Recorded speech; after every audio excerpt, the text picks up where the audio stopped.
نبی کریم صلی اللہ علیہ وسلم کی طرف سے 3 قسم کے جانوروں کی اجازت ہے، ایک اونٹ، دوسرا گائے اور تیسرا بکری۔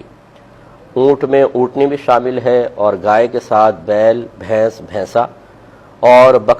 بکری کے ساتھ بکرا اور دمبا اور دمبی وغیرہ، بھیڑ وغیرہ، یہ سب اس میں شامل ہوتے ہیں۔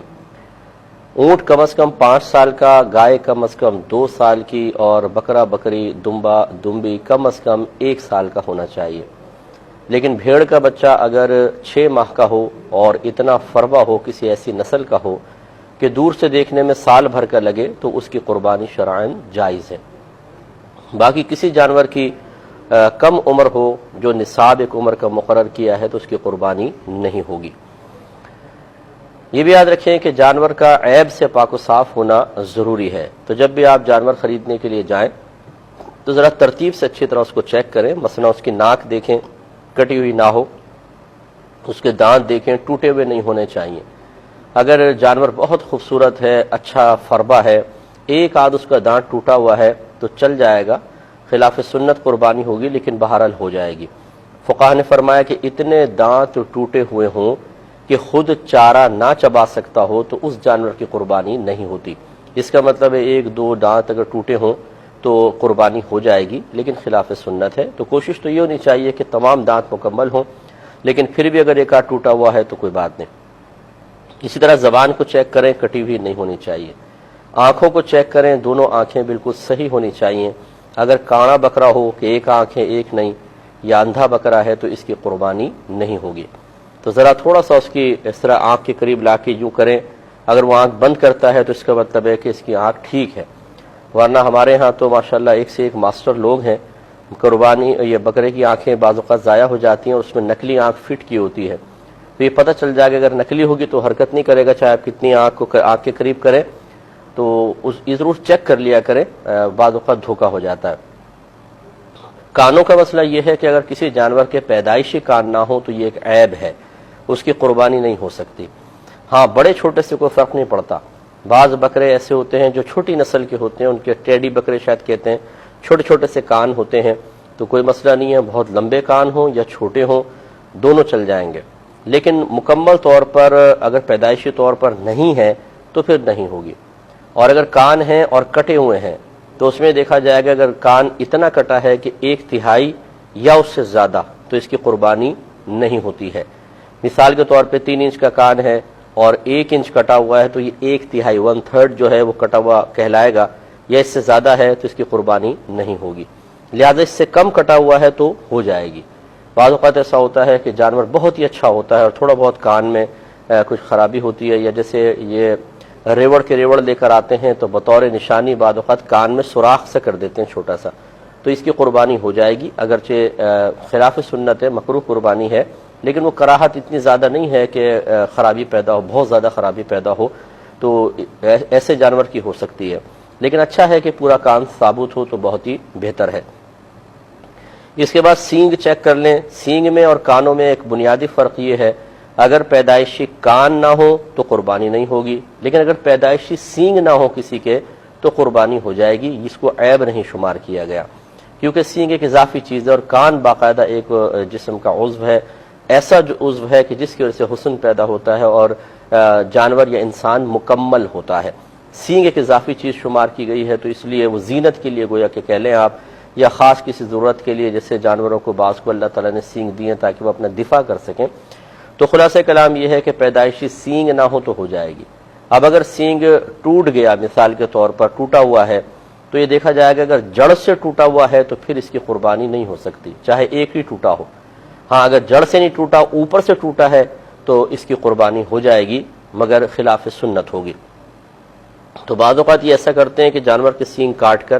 اور اوپر سے اس کو گھس دیتے ہیں، گول سینگ کر دیتے ہیں، تو ایسے جانور کی قربانی بہرحال ہو جاتی ہے، اور بکثرت ایسے جانور منڈی میں آئے ہوتے ہیں، خصوصاً گائے وغیرہ جو ہیں وہ اس طرح کی ہوتی ہیں، تو ان کی قربانی ہو جاتی ہے لیکن خلاف سنت ہوگی۔ اگر پورے سینگ ہو تو بہت ہی بہتر ہے۔ ایک جانور کو اچھی طریقے سے چیک کریں۔ سینگ تک ہم پہنچے تھے کہ اگر پیدائشی سینگ نہ ہو تو قربانی بلا کراہت صحیح ہے، لیکن اگر اوپر سے ٹوٹے ہوئے ہیں تو پھر یہ دیکھا جائے گا اگر جڑ سے ٹوٹے ہوئے ہیں تو قربانی نہیں ہو سکتی، اور اوپر سے ٹوٹا ہوا ہے تو یعنی تھوڑا بہت جھڑ جاتا ہے یا کاٹ کے اس کو جیسے گھس دیا ہے، گول کر دیا گیا ہے، تو اس کی قربانی ہو جائے گی، لیکن خلاف سنت ہوگی۔ اور دم وغیرہ چیک کر لیں، بعض اوقات دم کٹ چکی ہوتی ہے اور اس کو جوڑا گیا ہوتا ہے لائٹ وغیرہ سے، یہ ذرا چیک کر لیا جائے۔ اس کے علاوہ اگر تھن والا جانور ہے، مثلا بکری ہے، تو دونوں تھن درست ہونے چاہیے، اور گائے ہے تو کم از کم 3 تھن صحیح ہوں۔ ایک اگر خراب ہو تو اس کی قربانی ہو جائے گی، خلاف سنت ہوگی لیکن ہو جائے گی۔ لیکن اگر 2 تھن خراب ہیں مطلب گائے کے، تو پھر اس کی قربانی نہیں ہوگی، اس لیے تھن بھی چیک کر لیے جائے۔ اس کے علاوہ چلا کر تھوڑا سا دیکھ لیں جانور لنگڑا نہ ہو۔ ویسے تو اتنا لنگڑا جانور کہ خود چل کر قربان گاہ تک پہنچ سکے، چارہ کھانے کے لیے جا سکے، اس کی قربانی جائز ہوتی ہے، لیکن مکروہ ہوگی۔ یہ لنگڑا ہے، مکروہ ہوگی۔ لیکن اگر اس سے زیادہ ہے، جیسے ابھی بتایا کہ چل ہی نہیں سکتا ہے، وہ بالکل ایک ٹانگ اٹھا کے کھڑا ہو گیا ہے اور اس کے لیے چلنا دشوار ہو گیا ہے، تو یہ ایک بڑا عیب ہوتا ہے، اس کی قربانی نہیں ہو سکے گی۔ تو ذرا چلا کر دیکھ لیا جائے، بہت ہی اچھا ہے۔ تو یہ کچھ عیوب اور نقائص اچھی طریقے سے چیک کر لیے جائے۔ اب مثال کے طور پہ بعض اوقات ایسا ہوتا ہے، ہم جانور لے کر آتے ہیں، گاڑی میں چڑھاتے ہوئے یا گاڑی سے اتارتے ہوئے جانور بدک جاتا ہے، پریشان ہوتا ہے، اور اس میں اس کو چوٹ لگ جاتی ہے، بعض اوقات کھال چھل جاتی ہے، تھوڑی چر جاتی ہے، بعض اوقات کھر اس کا تھوڑا سا اکھڑ جاتا ہے، ٹانگ میں چوٹ لگ جاتی ہے جس سے وہ تھوڑا سا لنگڑانے لگتا ہے۔ تو یاد رکھیں کہ اگر گھر میں آئے اور یہ چھوٹے موٹے عیب پیدا ہوئے تو اس میں کوئی حرج نہیں ہے، غنی ہو یا فقیر وہ آرام سے قربانی اس کی کر سکتا ہے۔ لیکن اگر اتنا بڑا عیب پیدا ہو گیا کہ جو قربانی کی راہ میں رکاوٹ ہے، جیسے پورا کا پورا جڑ سے سینگ ٹوٹ گیا، اتنا لنگڑا ہو گیا کہ چل نہیں سکتا ہے، یا آنکھ پھوٹ گئی خدا نخواستہ جانور کی، تو ایسی صورت میں اگر وہ غنی ہے یعنی مالک نصاب ہے تو دوسرا جانور لے کر آئے گا، اس کی قربانی نہیں کر سکتا۔ اور اگر شرعی فقیر تھا اور اس نے بیچارے نے ہمت کر کے جانور خریدا تھا، تو چونکہ شرعی فقیر پر قربانی کا جانور قربانی کی نیت سے خریدتے ہی اس خاص جانور کی قربانی کرنا اس پر واجب ہو جاتا ہے، لہذا اس کے لیے لازم نہیں ہے کہ دوسرا لائے، یہ اسی کو قربان کر سکتا ہے، اللہ تعالیٰ قبول فرمائے گا۔ یہ ہے کہ جب یہ اس وقت ہے کہ جب آپ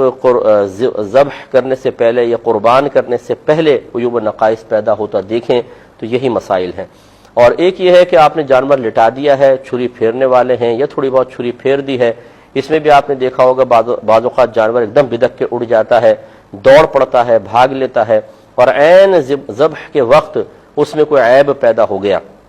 مثلا اچھلا بہت ایک دم چھری پھیرتے اچھلنے لگا اور اس سے سینگ ٹوٹ گیا مثال کے طور پر، تو چاہے یہ غنی ہو یا فقیر، اس جانور کی قربانی دونوں کے لیے شرعاً جائز ہے کہ بوقت ذبح جو عیب پیدا ہوتا ہے وہ معاف ہوتا ہے کہ اب بالکل آخری وقت ہے، تو اس کے لیے اس کی قربانی دونوں کے لیے شرعاً جائز ہے۔ ہاں اگر کوئی بہت مالدار آدمی ہے، صاحب استطاعت ہے اور صاحب ہمت بھی ہے، دل بڑا ہے، تو اگر وہ اس جانور کو کہے کہ نہیں، چاہے یہ قربانی کے وقت میں اس کو نہیں قربان کرتا، دوسرا لاؤں، تو یہ نور علی نور ہے، اللہ تعالیٰ اس کو مزید برکات سے انشاءاللہ نوازے گا۔